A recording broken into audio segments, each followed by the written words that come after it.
This will be obvious later, but my mom never told me any of these stories. Edie would have, but Mom didn't like bringing up the past. Though, when we adopted a stray kitten, she was the one who named it Molly.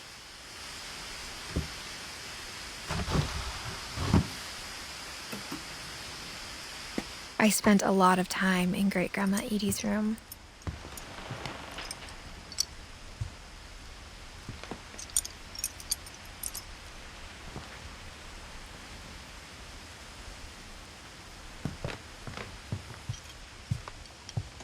Her room was like a museum.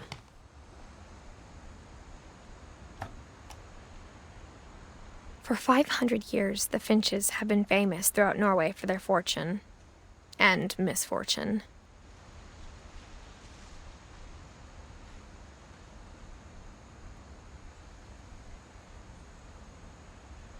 Odin Finch buries the latest victims of the family curse, his wife Ingeborg and their newborn son, Johan.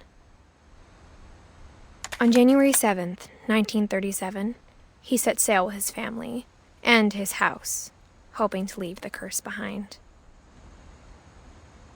But 40-foot waves off the coast of Washington send the house and Odin to the bottom of the sea. Odin's daughter Edie, with husband Sven and baby Molly, step ashore on their new home, Orcas Island.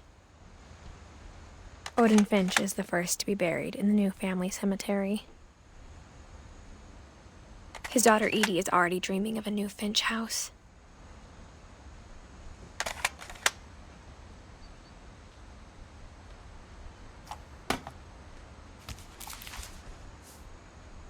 Whatever's wrong with this family, it goes back a long ways.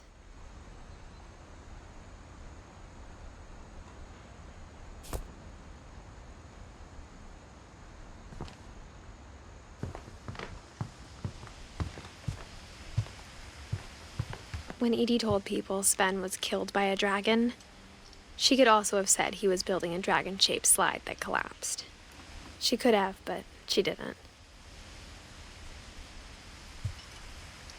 Edie gave a big interview about a mole man living under the Finch house.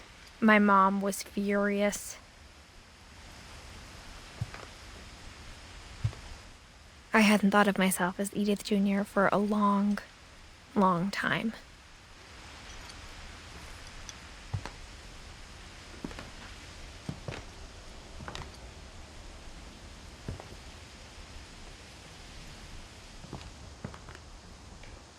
Even in her 90s, sometimes Edie seemed a lot younger than my mother.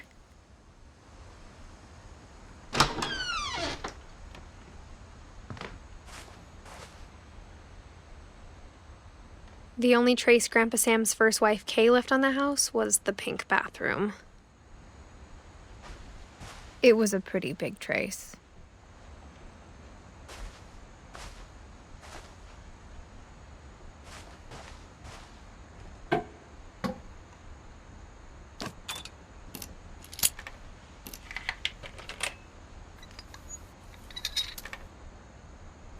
There's a secret in this bathroom. It's in the last place you would look. It isn't in the cupboard. It's hidden in this book.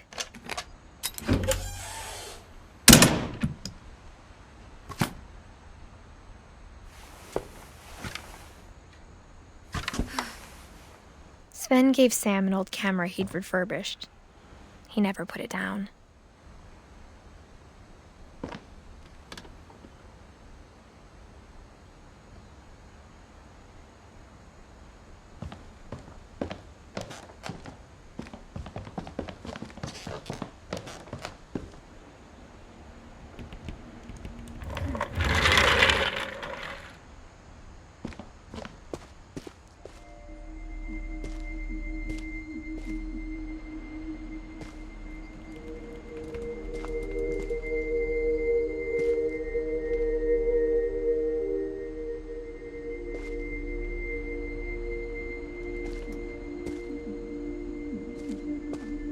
I knew Grandpa Sam had a twin,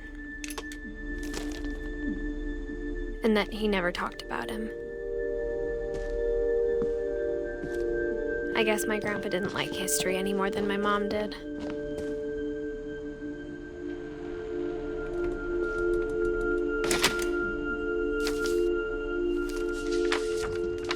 How I Want to Remember My Brother by Sam Finch. The thing I remember is that when he made up his mind, that was it.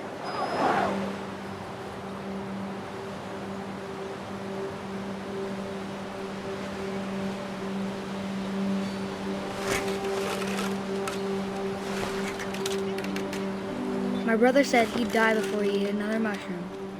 And he did. At Barbara's funeral, we swore we'd never be afraid again. And he wasn't. I think Calvin always wanted to fly. Sam! Calvin! Dinner's ready! Coming! But that day, he finally made up his mind to do it. I told him going around was impossible. Maybe if I hadn't said that. Calvin, I'm not gonna tell you again. Maybe if the wind hadn't picked up.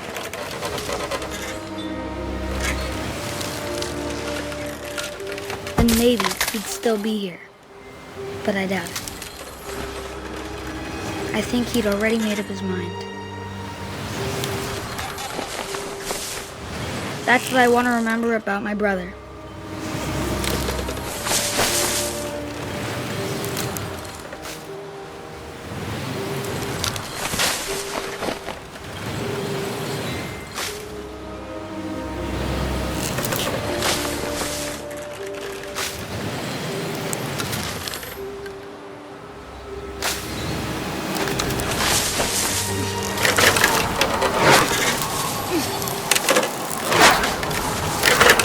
The day he made up his mind to fly.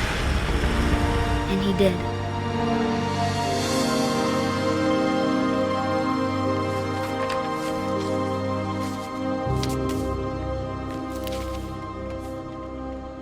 Calvin's story felt strangely familiar. When I was younger, I remember trying to do the exact same thing.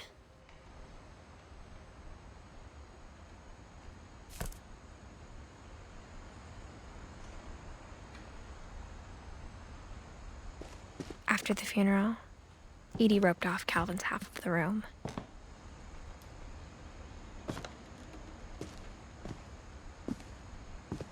Mom said Grandpa Sam enlisted at 18 and never set foot in the room again.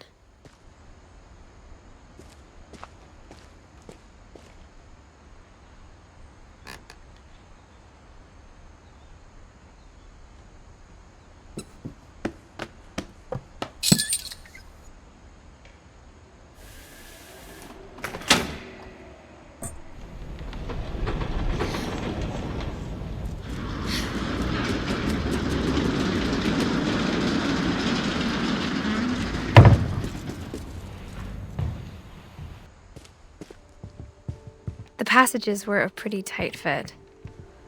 They'd obviously been built for smaller hands and bellies.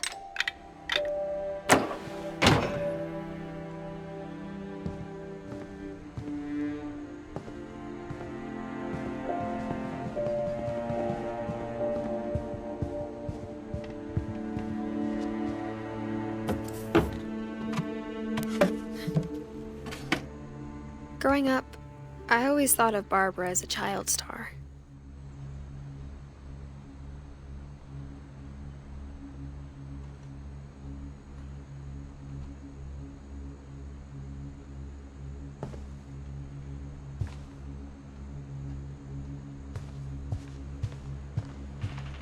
I never thought about how hard it must have been for her afterwards.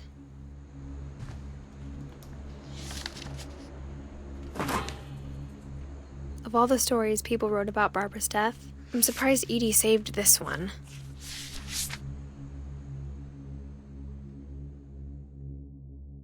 Old Jack here with another ghastly tale inspired by America's most unfortunate family. I'm calling it The Surprise Ending of Barbara. Barbara Finch. As a child star, Barbara was famous for her scream. Now at 16, she was all washed up, a has-been. But in a lucky break, she'd been asked to perform her signature scream at a local convention for monster movie fans. It was just the boost her career needed. Unfortunately, her scream hadn't aged well. Getting better. I think you just need the right motivation. Her biggest fan and current boyfriend, Rick, was about to demonstrate when... Now that was a great scream. It was Barbara's father, Sven. He'd slipped into a table saw and had to be rushed to the emergency room.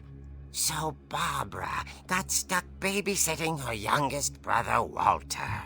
Her convention comeback was cancelled.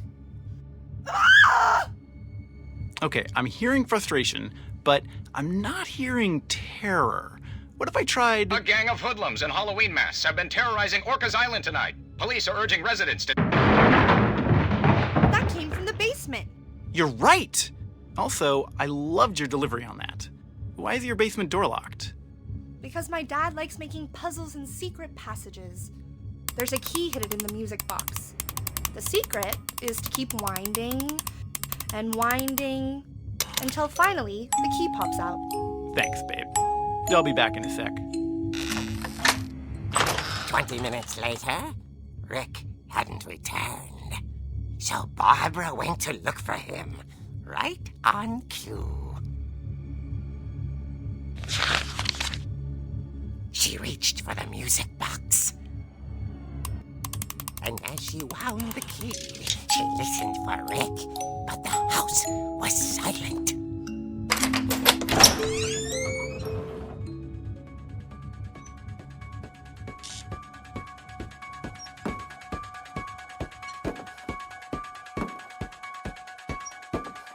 She found Rick's crutch and imagined the worst.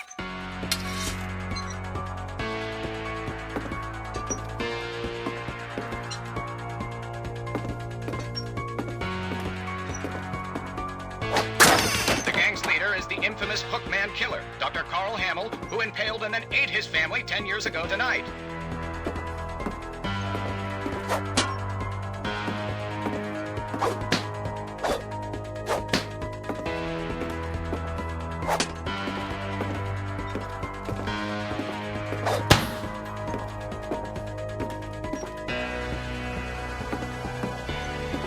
Old Finch rattled and grew still. Oh dear!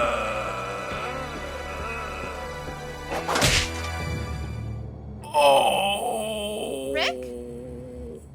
Barb, relax. I was just trying to scare you to help you find your scream. Well, I'm not scared, Rick. I'm furious.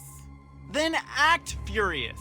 All I'm getting from you now is that you're hurt and confused and She threw him out, but she kept a little something to remember him by.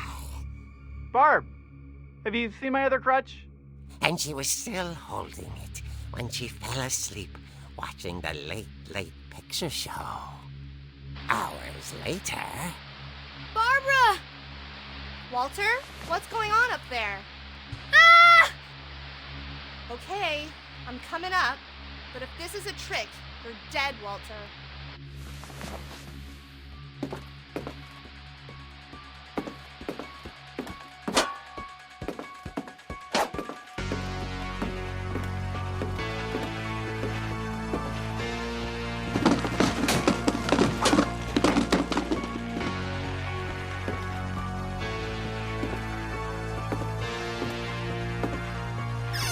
Walter, are you there? Walter had vanished, but his bedside radio was still on. Orcas Island police describe the man as 6 feet tall, with a steel hook for a hand. Residents are urged to lock all doors and windows and notify the police of any suspicious activity. Barbara turned, saw the hook man, and was speechless. He was quite smashing.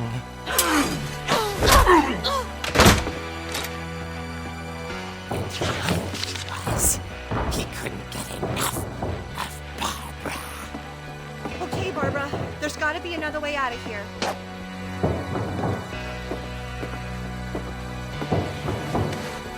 That night, she played her part beautifully.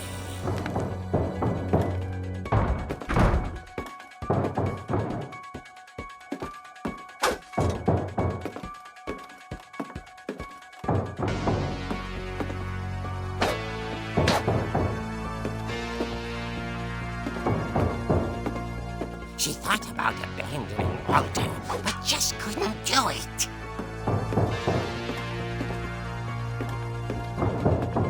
Molly's door hadn't been opened in years. The hinges groaned.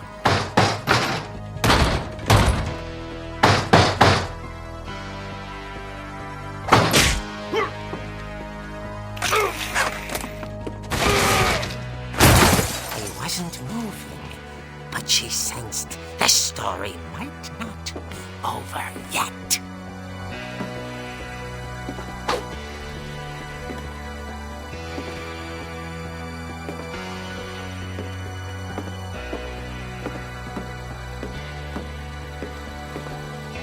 The hookman had vanished.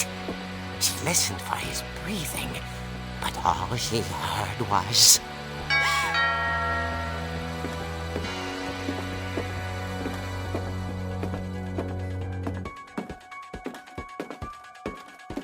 At the door, she heard whispering. It was coming from inside the house.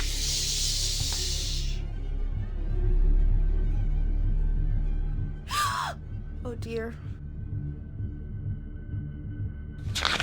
The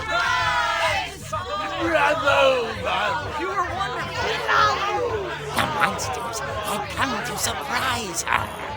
For Barbara, it was a dream come true. Then she saw what kind of monsters they were, and she realized what was about to happen. She was going to be famous. And with her final breath, Barbara Finch gave the performance of her life.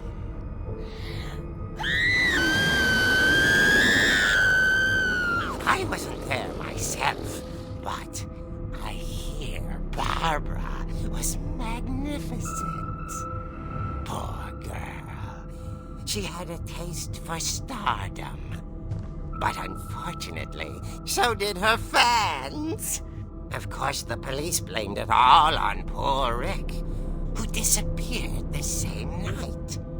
And little Walter? Hiding under his bed the whole time. He took it all pretty hard, but that's another story. As for Barbara, tucked inside the music box is all they ever found of her. Her ear. Now that's what I call a real eerie tale.